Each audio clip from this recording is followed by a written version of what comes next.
نے حکم فرمایا۔ یہ مسئلہ عام مسلمان پاک دامن عورتوں سے متعلق تھا، اور چونکہ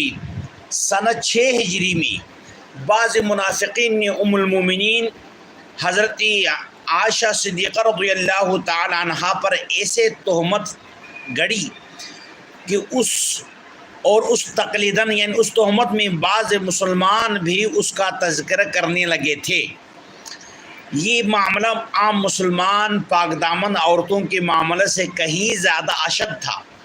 اس لیے قرآن کریم نے حضرت عائشہ صدیقہ رضی اللہ تعالی عنہا کی براءت اور پاک دامنی کے بیان اس جگہ 10 آیاتیں جو اللہ تبارک و تعالی نے نازل فرمایا ہے